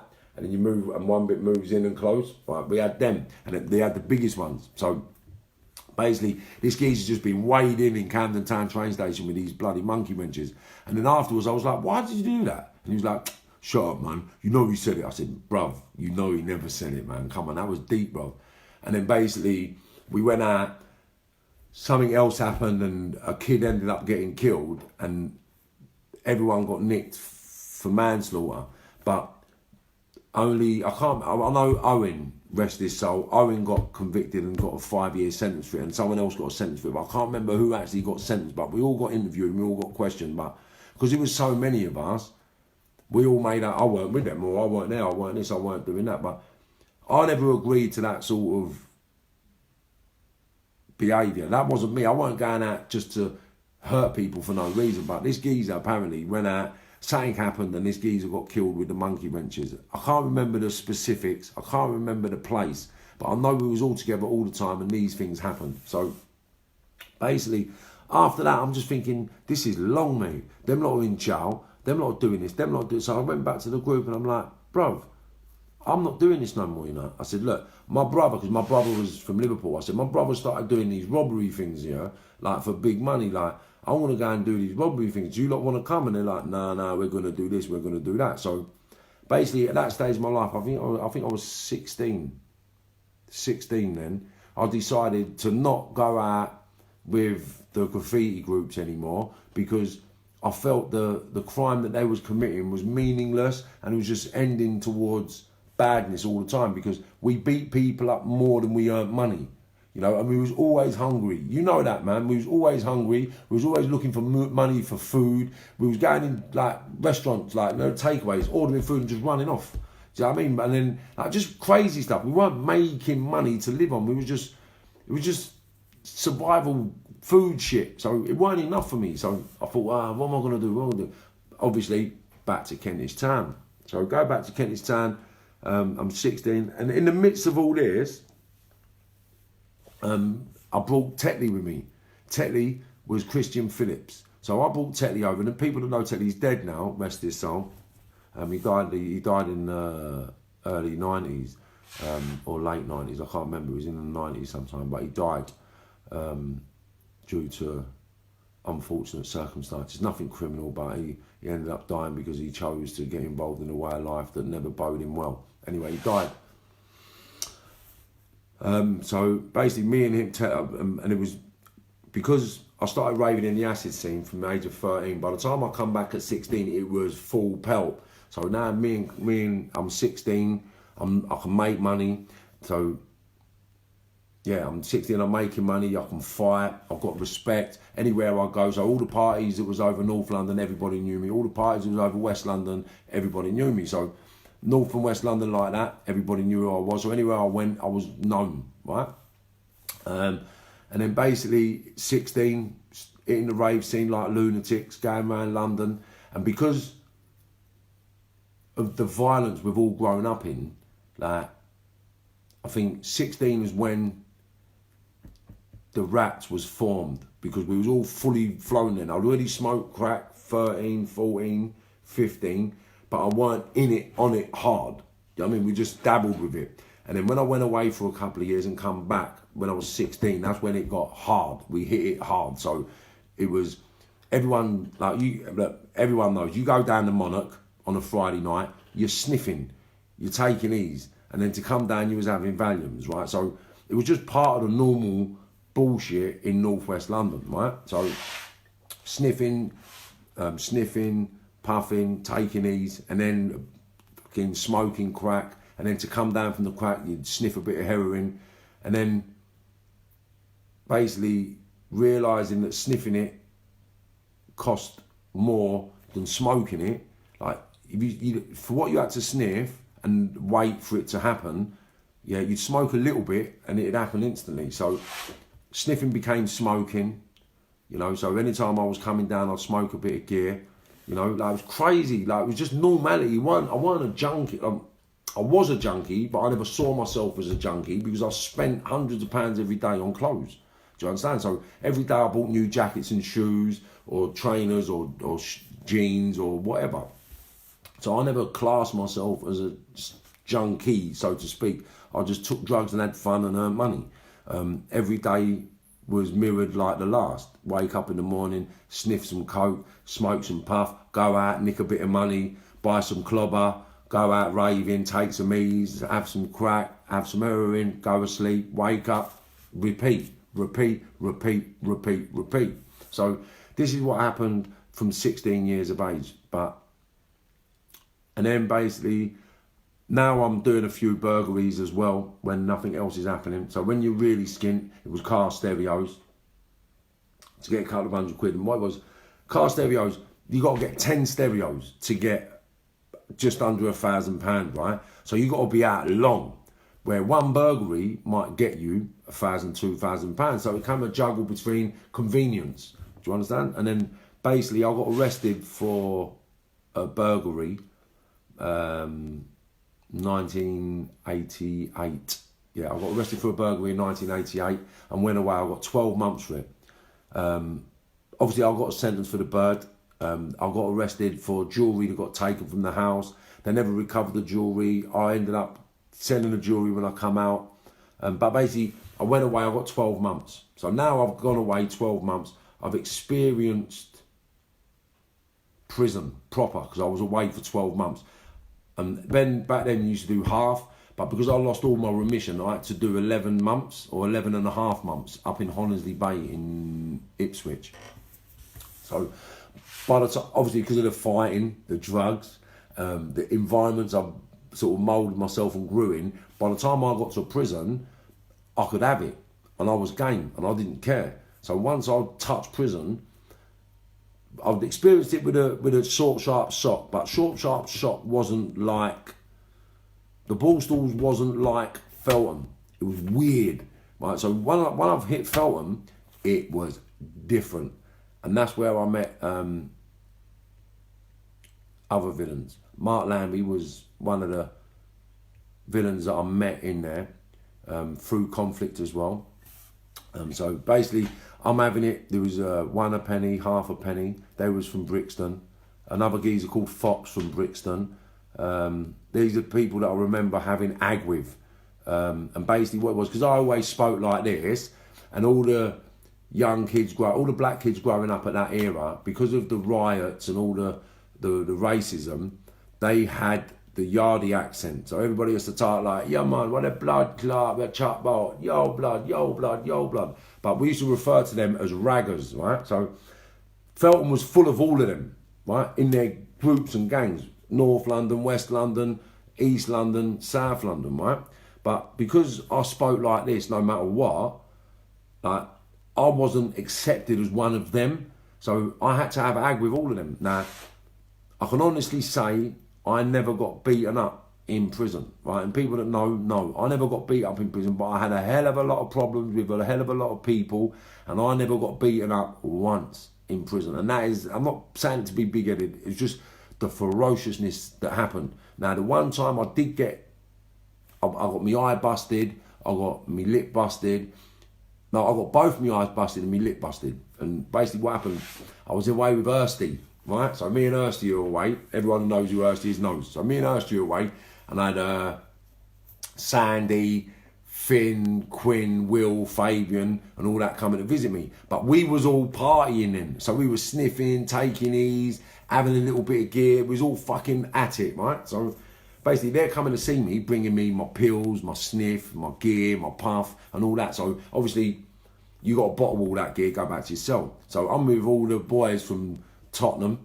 I'm with the boys from Brixton. I'm with the boys from Streatham, Battersea, Junction. Do you understand? So I'm with all these people from everywhere, and I can honestly say, that none of these people knew about heroin. They never knew about crack. Right now, and some of these people now, if they're big enough, they'll come on and say, Mark, and they'll let you know in time, right? But I know Mark Lambie never knew nothing about crack, and I know young Titch never knew nothing about heroin, right? Because these people learned about these drugs from me. Some of them made it through, some of them are in recovery now, you know, and sobrieties and all that. But me, basically, it was all fun for me. So doing my bird was getting as much drugs as I could in. So I was smoking, doing everything in the shovel. And then basically what happened, how I got a name in prison was, I'm smoking puff, I'm having a sniff, I've got a couple of Valium, I'm having a rave with my cellmate, Yankee. Yankee was from Tottenham at the time, mixed-race kid from Philadelphia. I'd love to meet him now as well, see where he's at and what he's up to. But I was banged up with him. But he's linked up with all the other people from Tottenham and all the other little black mushes. They're his mates, right? So I'm banged up with him in a double bang up. I'm having a puff. All of a sudden, someone out the window's gone, who's got the puff? Oh, who burning? But I said to Yankee, don't say nothing, please, mate. And he's like, what? I said, don't say nothing out the window. Don't let no one know we're smoking in here. And he's like, all right, cool, not a problem. So then I said, do you sniff? And he's like, what do you mean? I said, do you sniff coke? And he was like, no. I was like, no. So I've got my gear out. I only had a gram or 2 grams. I've got a bit of gear out, had a line. I said, yeah, do you want a bit? He's like, no, I'm cool, you know, brother, I'm cool. So I was like, all right, sweet, not a problem. I said, you take ease, mate. He was like, what's that? I was like, ease. He was like, no, I don't take them, bro. I said, do you want one? It's a pill. He was like, what does it do? I said, it make you feel like the happiest man on the planet. He was like, nah, I'm cool. So boom, I took a pill. So now I'm in the cell, charlied up, eating up, buzzing, yeah. Ooh. All of a sudden, people out the window shouting. Who's this? So all of a sudden, you know, like, I'm getting paranoid now, like, because any noise, any bang on the door, I'm waiting for the screws, I'm getting paranoid. So now they're giving me the So I come out the window. I said, yo, mate, my man. He's gone, what's happening? I said, look, I've got gear in here, yeah. I said, but I ain't giving no one nothing. So can you stop fucking shouting out the window, please, Bob? Yeah, I'm trying to have a little buzz in here, mate. And he's like, what you chat about, brother? And he started going on and on. I said, bruv, do you know what? See me in the morning, you fucking pussy. And I've shut my window. So now they're shouting my cellmate to come to the window to deal with his pussy. So he was like, bruv, do you know what? I'll see you in the morning, bruv. So boom, shut the door. Anyway, in the morning they come round for gym. So they're coming around for the gym. So as you get lined up in the hallway for gym, like there's about maybe 15, 20 kids, right? All lined up to go gym. So we're standing there, and this little group's gone, who's that chatting out? Who's the bad man from the thing last night? Expecting no one to say nothing, right? So I said, it was me, mate. Why? What's your fucking problem, bruv? And he's like, what? When man wants that, you better. I said, bruv, let me tell you something, yeah? I don't know you, yeah? I don't have to give you fuck all, yeah? What? And he's like, wait till we get down the gym. So obviously, we've all walked down the gym, gone in the gym, and then he started in the gym. I said, all right, sweet, coming in, mate, coming in. But the screws come out. And when the screws come out, he said, what's the problem? I said, nah, I fucking want to have it, mate. So let's fucking have it, mate. And so the screws were right, you and you, come here. So he pulled us outside and put us in another room. I said, go on, crack on, mate. I said, coming in, mate, coming in. Come on, cunt. And he's gone, brother, look, I don't really want to fight. I said, yeah, you're a fucking mug, mate. Anyway, cutting a very long story short, we've gone back to the gym. We've done what we've done. We've gone back to the wing. So now, where I've seen this geezer fold, but he's a big player. He's like one of the governors of these kids in there, right? So now, I've gone in the showers, right? So there's about 8 showers in a row. Now, the first shower was always the best shower, right? So I goes in the shower. I said, yo, what you doing in my shower, bro? I said, I need my shower, mate. But this is the geezer that's put it on me already, right? So I said, where's my shower, bro? I said, this is my shower, mate. You need to come out. He's like, what you want? I said, bruv. And I walked over. I said, come out of the shower, bruv. He's like, bruv, I'm naked. I was like, bang, bang. And then he's run out of the shower and run into the screws office, right? With that, the screws will come in and say, well, Herbert, out of the shower. I said, what are you talking about? I'm naked, I ain't coming out. So then the screws come in to try and drag me out of the shower. But obviously, I can have it, right? So, nah. He's run out now. He's gone and pressed the belt. But in Feltham, when you come in the showers, the door opens, but behind the door there's 2 baths, right? But there's a little walkway to go in. So you need to shut the door, and then there's a little pathway, like a little slip where you can go in to the bath. But if you open the door, you can't get into the bath, right? Because it's weird how the doors open up and you often get in the bath. So when he's run out to press the bell and all the 30, 40 screws have come, they can't get to me until they shut the door. So the first 4 or 5 have run in, and then they've shut the door, to get me. But when they've shut the door to get me, thinking that they're going to deal with me, it's kicked off. So I've got my back up against the wall and I'm fighting screws. And that you can see, they busted that eye, they busted that eye, they busted that eye, they busted that eye, and they busted my nose, right? And my lip, they busted my lip. Anyway, so the door's shut, we're kicking off, but all the screws have come, but every time more screws are coming, they can't open the door and get in. And so it's only the 3 or 4 people in the bath. So I would be coming, I'll put it this way, I got a split eye, split nose, they got split eyes, split noses, split mouths. And then basically they got me out, and then they basically, it's called the mile. What was the M1. It was called the M1, right? So the M1 was from Partridge Wing all the way to the block, and it was long. So they got me out, and then they basically got me in all the locks. They fold you up and bend your arms up, and they battered me, kicked me out the bollocks, and they basically beat me from the Partridge Wing all the way to the block in the cell. And obviously, you fucking cunt, I'm going nuts like a lunatic all the way up, all the way in. And basically what they do is they lock you up, and then they all run out of the cell, and the last one standing on you, because you're locked up, your arms are up your back, your legs are up your back, you're folded up, you can't move. And then he runs and runs out. But then I've jumped up thinking, you fucking mugs, open the door, let's have it. Cut a very long story short, for the next 4 days, every time they open my door, it's kicking off.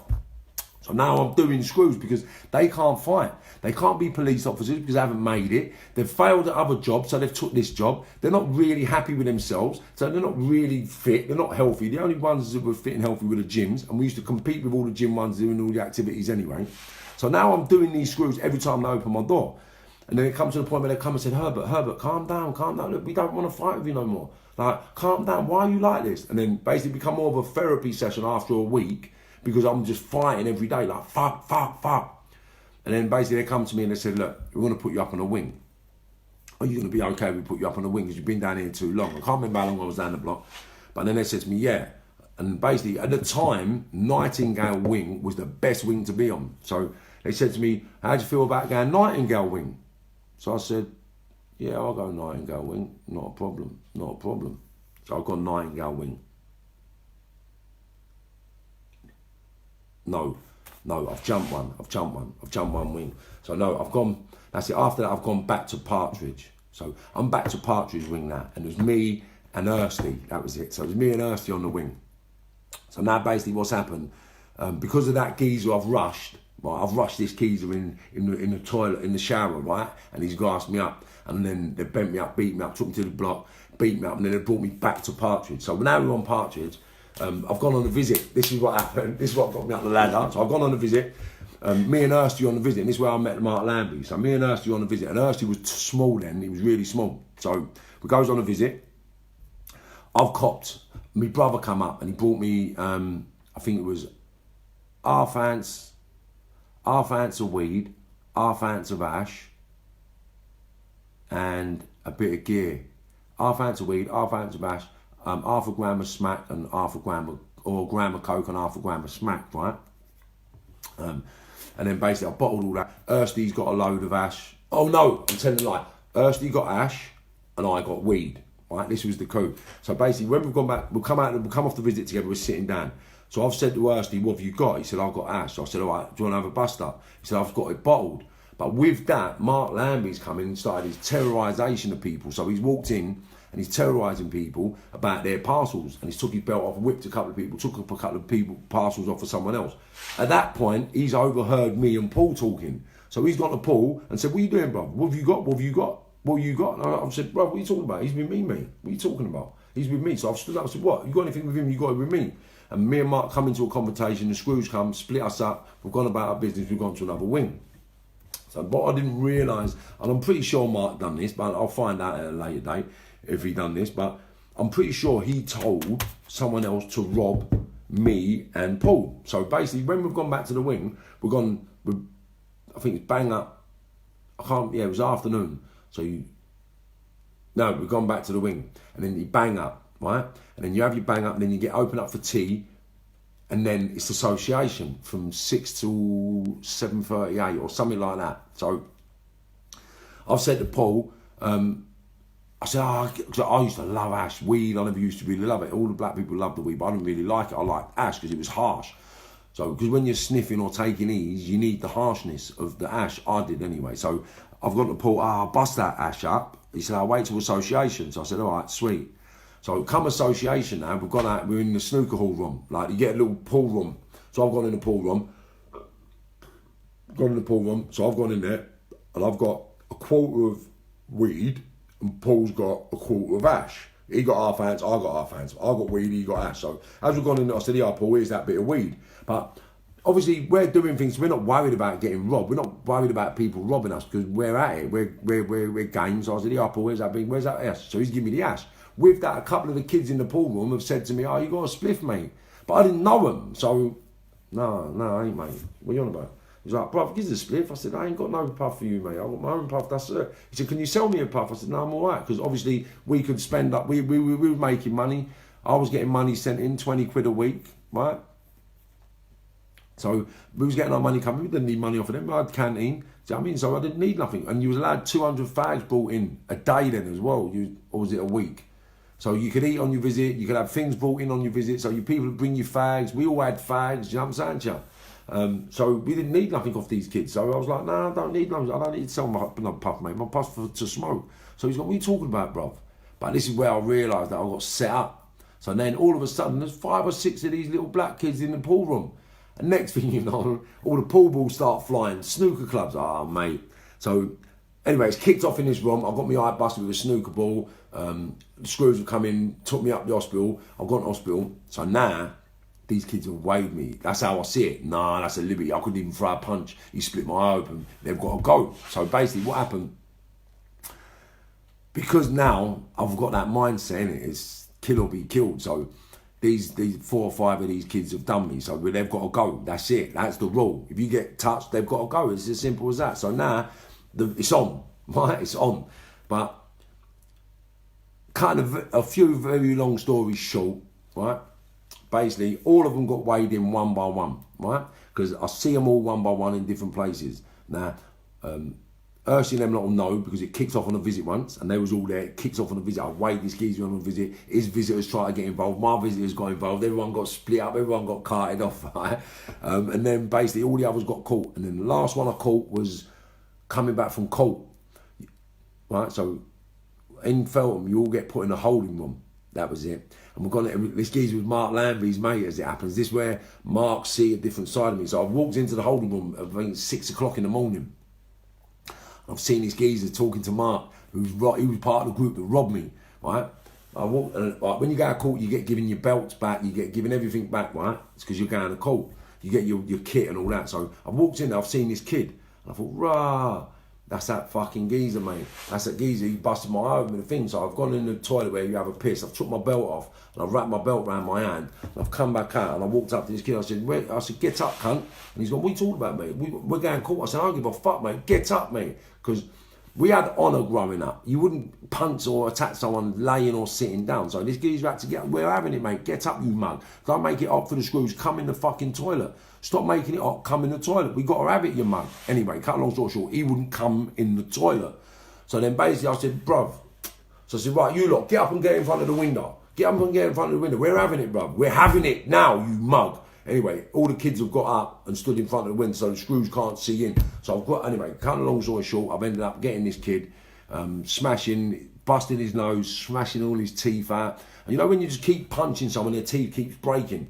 And Mark Lambie and all them are watching. So this is where they see a different kind of kid. So I've smashed this kid's teeth out. I'm smashing his teeth out. And then I wanted to bust it because I said, you want to bust my eye open? You want to bust my eye open? So I busted his eyes open. So I'm actually punching his eyes in, punching his eyes bust. So then boom, we've gone to court, come back from court. I'm nicked, I'm down the block, right? Because of what's happened, it's all under video camera. So I'm nicked, I'm down the block, I do 28 days GOAD. So now, because of all the kids that I've had a fight with on Partridge, they won't put me back on Partridge, so they put me on Nightingale. So I goes Nightingale, and I'm telling you these stories now because this is what sort of helped elevate me in the criminal world, both black and white, right? So now I come out the block, they put me on Nightingale wing, but I'm on 23-hour bang up. I'm not allowed to mix with anybody else. I'm banged up in my cell, right? The only time I can come out is for exercise. So I get fed on my own and I don't get no association. My door's banged up and everyone's out partying, doing what they're doing on the association. I'm banged up. So now I'm banged up in my cell. Yeah, I'm banged up in my cell. I'm smoking a joint. Now someone's come to my door. Yo, put some of the puff under the door, otherwise you got a problem. I said, fuck off, open my flap.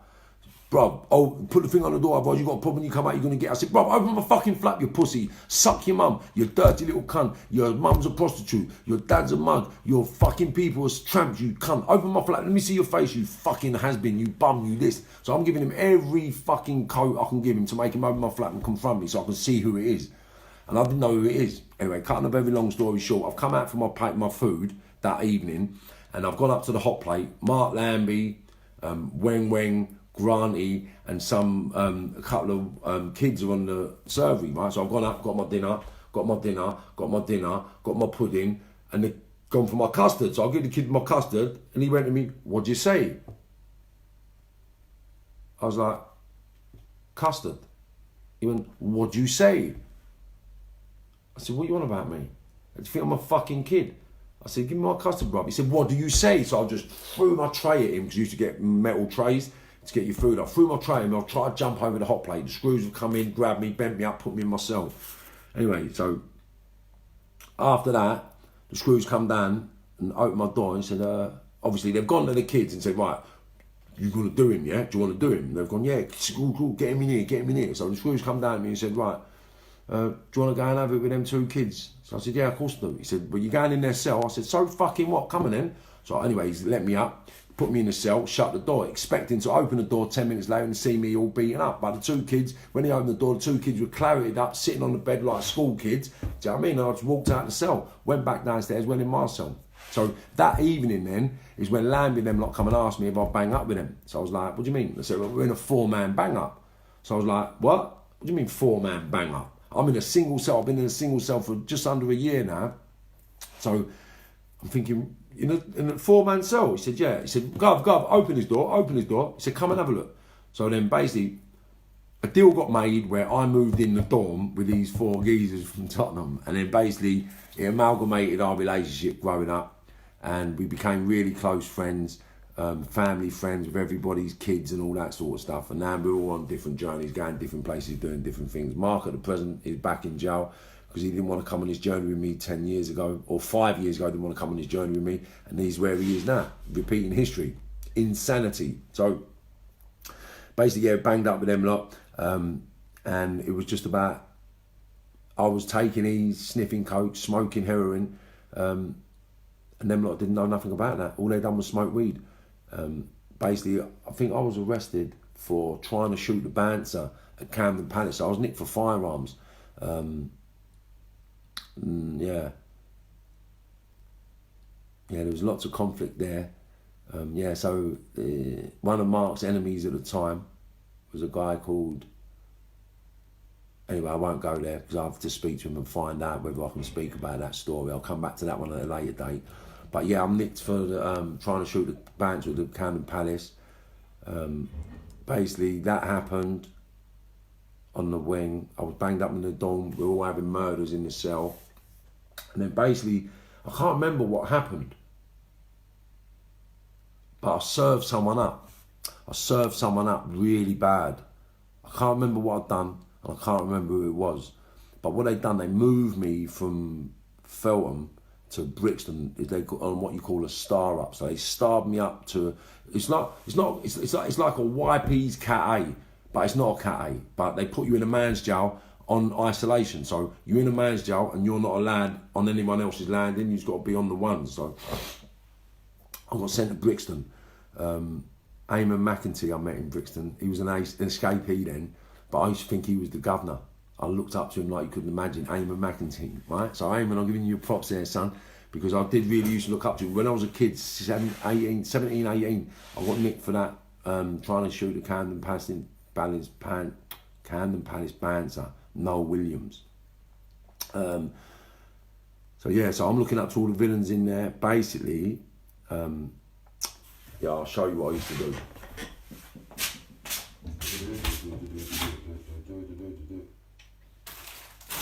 A strawberry.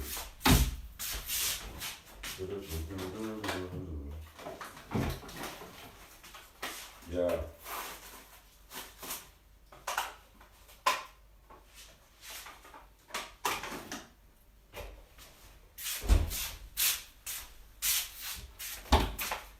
Yeah, so basically I'm in Brixton now, and Brixton was locked down, like you couldn't move, screws was on everybody, and it was very hard to get drugs in, right? So if you got drugs in a man's prison, you was the man, right? Now, fortunately enough for me, right, what I used to be able to do, that's about an eighth, right? What I used to be able to do is this. Right? And I can do everything like that, like a little bit deeper. I'll bring it back up. So walking in a visit, I'll get a bit of visit, I'll have a visit, I'll have the gear in my mouth, and then I'll say, right, I'm going, get my puff. So I've got to pass in my mouth, I come out, and then you've got to open your mouth to all the screws, right? You've got to go. So I walk out and I go.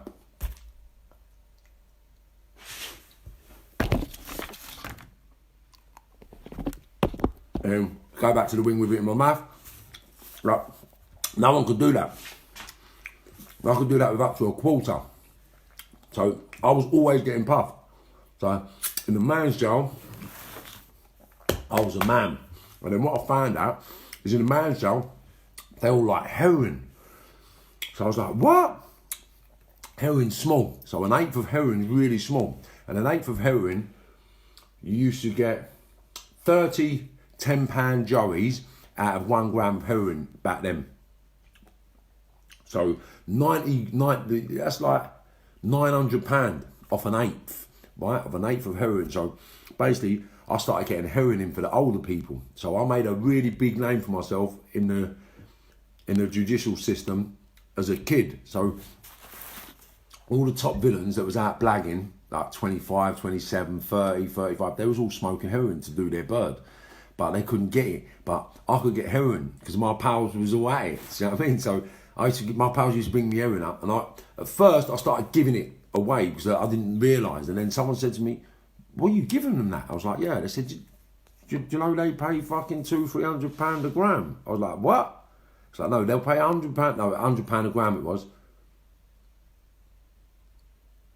Yeah, £100 a gram, I think, when it was about £40 a gram or £200 a gram. One of the, I can't remember the figures now, but we used to get 30 bags out of a gram. So we used to do the bags up and give them away anyway. Just give them away. So basically, I've got a name with it in Brixton Prison where all the Cat A's used to be held.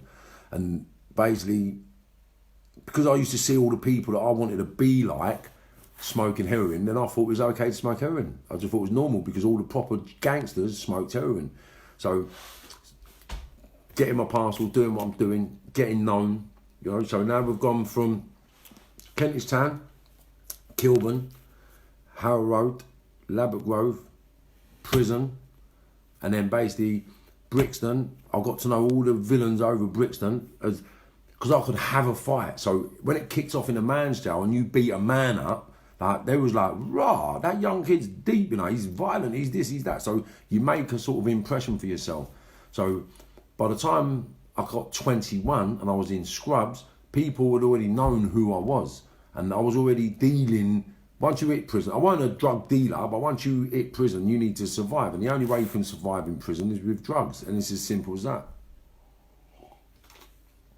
And you make money and you make friends and you make relationships. So basically, gone Brixton, met all the older villains, reading their depths, looking at all their photos, looking at all their pictures, and I thought, you know what, fuck the burglaries, fuck this theft, fuck these jump ups, armed robbery's the one for me.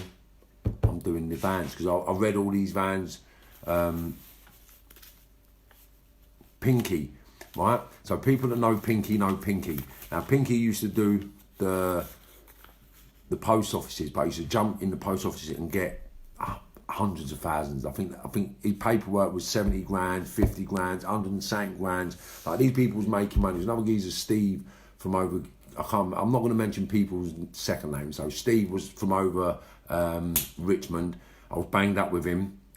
But these was armed robbers, mate, right? Robbing security vans, robbing post offices, robbing banks, nicking 20,000, 50,000, 100,000 pounds. I was only used to 5, 10, 15 grand at that stage of my life. And then basically when I heard about all this sort of stuff, I was like, what? That's proper, that's instant. Like, don't get me wrong, I'd earn hundreds of thousands of pounds doing everything I've done, but I'd have to work all month for that, or 2-3 months, and you accumulate money, right? But these lot were getting it in one hit. So that was something I was intoxicated with. So again, I'm learning what people do, adopting how people do it, and then tweaking what I've read about how they done it, and then doing it better when I come out. You know, so then basically, yeah, that's me, 17, getting out of jail, wanting to be an armed robber. So, let me see what time it is, how long I've been on for. That's an hour and 25 minutes. See, it goes quick. I only want to be doing an hour. So what I'm going to do now, I'm going to stop at that. I'm in Brixton, 17 years of age, getting about... I want to say hello to whoever's on there. Let's just say hi to all my viewers. I can't say hi individually to everyone. Andy, Colin, Ben. Ben, ring me please, man. I need to speak to you, buddy. It's been a while. And I told you I need to apologise for you something. Charles, Wicked, Bill, you know, I said love to everybody. Andre, Mark, Jason, Burnett, Jason, Johnny, Mark, Andy, Heidi, Carly Ann, that's my cousin, Barry Fitz, Wicked, Parker, West Parker, Amy, Jamie, Darren, Martin, Ben, Jordan, Torian, Wicked Tor, nice one, son, Dwayne, Melanie, Nathan, Jason, Lamb, Sam, Stephen, Simone, Tina, Larry, Bradley, yes, Bradley Skeet. We're going to go on to the Life of Marv soon. That's who gave me that phrase, the Life of Marv, yeah? Bradley Skeet named that after spending some time with me. But he knows. Connor, lovely, everybody, man. Look, Amanda, thanks for watching, man. And you know what? Yes, Andy, lovely Andy. Lovely. You'll be getting mentioned in the next couple of programmes, son. Well done. And you know what? Absolutely massive turnaround. Everyone's doing great things. My heart goes out to Andrew and his family at these times. Absolutely phenomenal human being. Absolutely greatness coming in the future, so stay tuned. And I plugged you the other day, Andrew. I let everybody know about the AP Foundation and the fantastic work and support we're doing for communities, deprived kids, the hard to reach, you know, the people that are in prison, the programs we've developed, you know, like, because Andrew's developed programs that will help dissipate this postcode war. And he made this is what I want to say about Anne. He made me realise the other day, and I never realised, and people know this, right? When you look, there never used to be postcodes. They've designed the postcodes to create conflict in postcodes, because we was all used to be manors, like Hackney was massive, but it's sectioned. Kilburn was massive, but it's sectioned.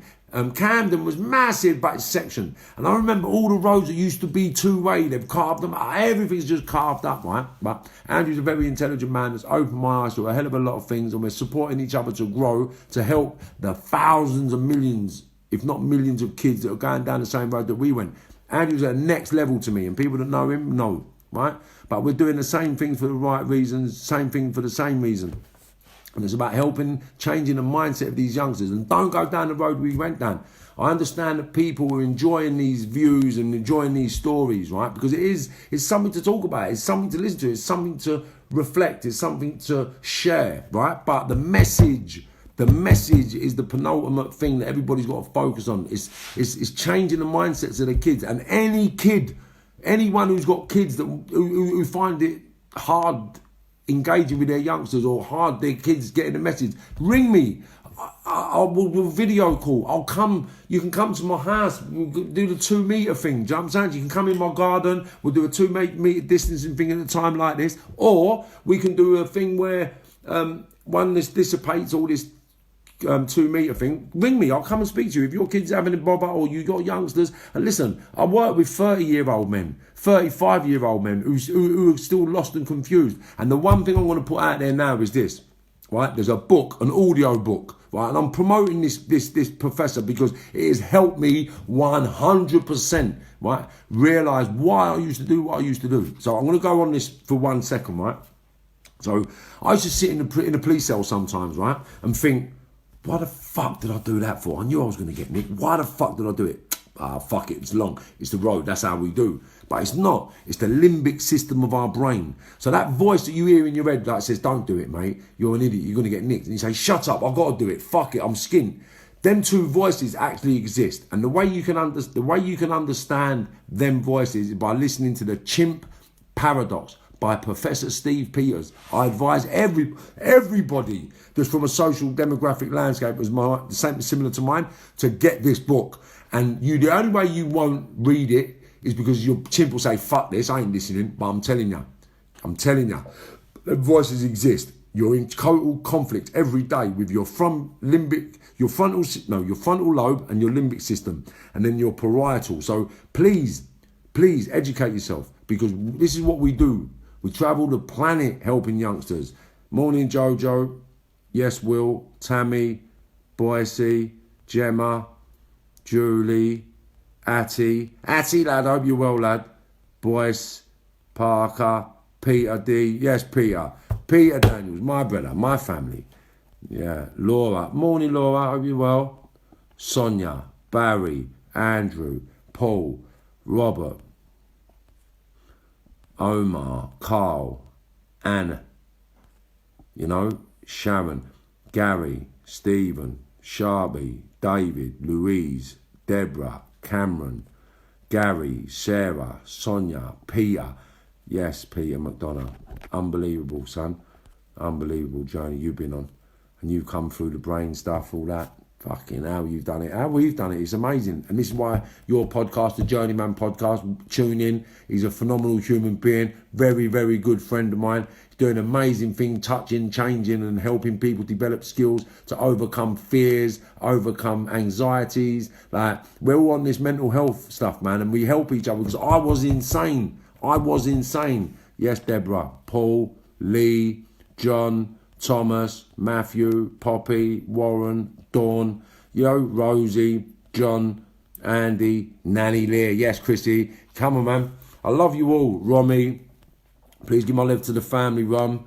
Jamie, Michael, Johnny, James, Dean, Martin, Lorraine, JP, Muzzy, Tracy, Stephen, Jamie.